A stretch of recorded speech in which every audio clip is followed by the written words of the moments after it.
はい、こんにちは。不動産の目で世界を語る YouTuber、国際不動産エージェント IPA 鈴木です。いつも動画を見ていただきありがとうございます。今回は日本の地方都市ネタでいきます。札幌、仙台、広島、福岡の4都市は東名阪三大都市圏に続くそれぞれの地方を代表する人口100万超の中核都市として一括りにされることが多いです。この4都市を総称する札仙広福という言葉が1970年代後半に生まれ、今に至ります。今回の動画では、札仙広福の一角である仙台市が今年2月、ライバル都市として福岡を名指しした一件、別名仙台による福岡ライバル認定、札幌、広島はアウトオブ眼中事件について、私なりの論考を加えて語ってみますね。ことの発端は今年2月19日、仙台市議会2月定例会で一般質問した自民党の佐藤正明議員の発言でした。彼曰く、今まで仙台市は世界一を目指すと激励してきたし、そうなってほしいとの考えは変わらないが、現実的に目標、ライバルが必要だと私は考える。私は今や札幌市や広島市は眼中にはありません。議員の皆様もいかがですか？福岡市だけが唯一、本市のライバル足り得ると考えます。この際、市として福岡市を姉妹友好都市ではなく、ライバル都市に認定してはいかがでしょうか？なかなか面白い発想ですね。佐藤議員の発言を受けて、翌日、福岡市の高島市長は大人の対応で発言しました。仙台の街も大好きです。私は東京一極集中の次は地方拠点都市の時代だと思います。ぜひ東西から日本を盛り上げましょうとコメント。一方でアウトオブ眼中扱いされた札幌市や広島市からは私の知る限りコメントは出ませんでした。この発言をより深く理解するためには、札仙広福4都市の現時点での都市力や潜在力を踏まえるのが有益でしょう。ここで比較の対象は中心となる市だけでなく、郊外ベッドタウンも含めた都市圏、つまり 10% 雇用圏で比べますね。結論から先に言うと、1番、4都市の中で広島だけが異質。札幌、仙台、福岡は北海道、東北、九州から人を集める広域拠点都市であるのに対し、広島は製造業を主力とするローカル都市の色彩が強い。2番、同じ広域拠点都市である札幌、仙台、福岡で比べると、人口経済規模や成長力において、福岡が他を圧倒しているんです。一言で言うと、この4都市の中で広島だけが広域拠点制に乏しいんですね。確かに人口や経済規模だけで見れば、広島は仙台と似ているのですが、仙台は東北6県を高配置とする広域拠点都市、ないしは支店経済都市であり、東北6県からまんべんなく人口が流入してくるのに対し、広島市に流入してくるのは同じ広島県内の人が圧倒的に多い。中四国の中で言うと、広島と岡山の二眼レフ構造になっていて、広島は最大都市ではあってもオンリーワンの存在ではない。他に岡山という都市があって、四国や山陰と結ぶ中四国東部のローカル拠点都市として機能している。それが他の3都市とは全く違う点です。広島という都市の性質は札幌や仙台よりもむしろ名古屋に似ていると思います。名古屋は都市規模こそ全国第3位ですが、東京と大阪に挟まれた位置にあるため、名古屋に集まるのは愛知、岐阜、三重の3県ぐらいで、東京、大阪、あるいは福岡と比べて広域拠点制に乏しい、そして製造業が強いという点が広島と似ています。では、札仙広福から広島を除いた同類項の3都市を比べると、人口規模は福岡が最大です。1995年までは福岡と札幌の都市圏人口はほぼ互角だったのですが、今では約30万人の差がついています。札幌市や仙台市は人口が微増していますが、近郊ベッドタウンを含めた都市圏人口は2015年と2020年を比べると、いずれも伸びが止まっています。一方で、福岡都市圏だけは、この5年で9万人も人口を増やしています。福岡市だけでなく、周辺の都市も元気が良く、この5年間でざっと福岡市で7万人、周辺市で2万人増やした計算です。GDP や上場企業数を見ても、福岡が最大で、逆に一番規模が小さいのが仙台です。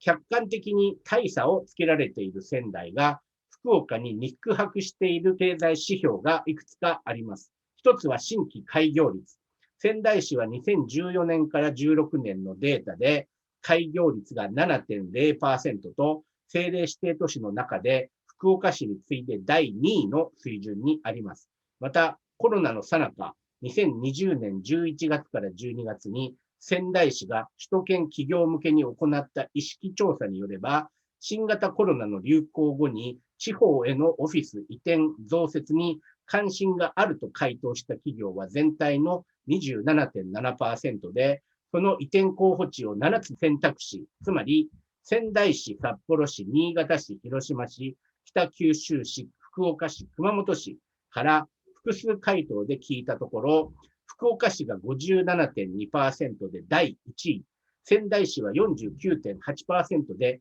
2番目だったそうです。あと、仙台市が出している経済成長戦略2023を見ると、市民1人当たりの名目市内総生産で、福岡市が大阪、名古屋に次ぐ第3位、仙台市が第4位であるなど、いろんな面で福岡が仙台の一歩先を行っている感は確かにあります。仙台から見て、札幌や広島には必ずしも負けてるようには見えないけど、福岡には明らかに負けている。だからライバル宣言と言いたい気持ちはとてもよくわかります。個人的に仙台が福岡に対してライバル宣言するのは大賛成です。誰も傷つけない形で各都市が切磋琢磨する良い方法なのではないでしょうか。仙台と福岡は遠く離れています。仙台に集まるのは東北6県の人で、彼らは遠い福岡にはまず行きません。一方、福岡に集まるのは九州7県プラス山口県の人で、彼らは東京を飛び越えて仙台まではまず行きません。同じマーケットを食い合う関係ではないので、非常に平和的ですね。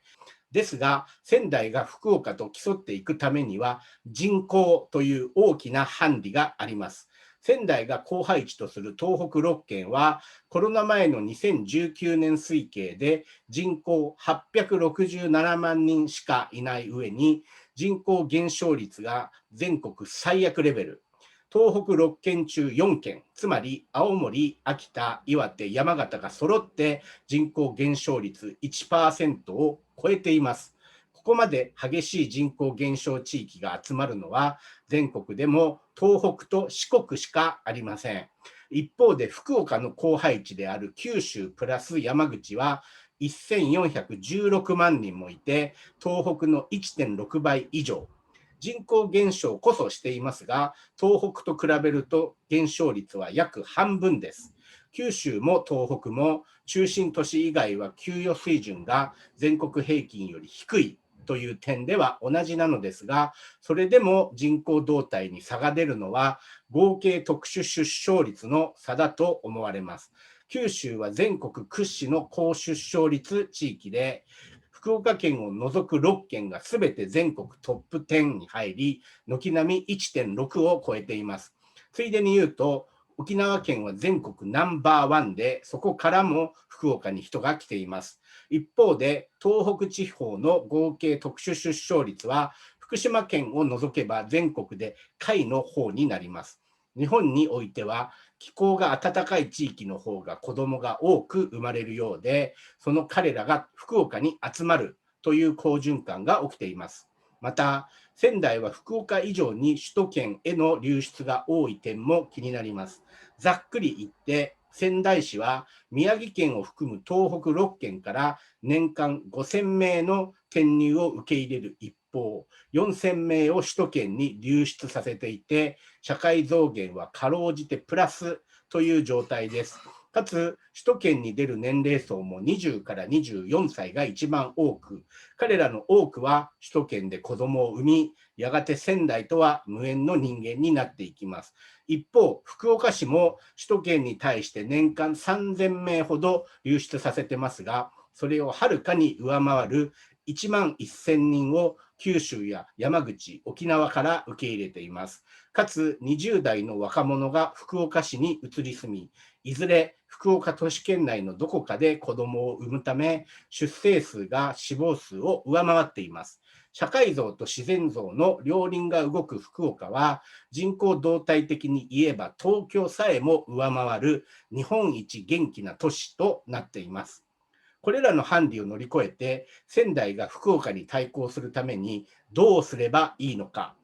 明るい兆しもあります。今コロナで首都圏の吸引力が下がっており、東北から首都圏への流出も例年より約 10% 減っています。これを良い機会に首都圏企業の本社機能を仙台に移転する上で思い切った方策を打つべきだと思います。札仙広福の中で仙台は唯一東京から新幹線で1時間半で行ける地の利があります。事務所や住宅のコストや人件費も仙台の方が安上がりでしょうし、都市機能も一通り整っています。夏は酷暑になりにくく、冬もあまり雪が降らない気候の良い場所です。森の都、広瀬通りや青葉通りのイメージは東京人から見ても良いですし、ビジネスの移転先として抵抗の少ない場所だと思います。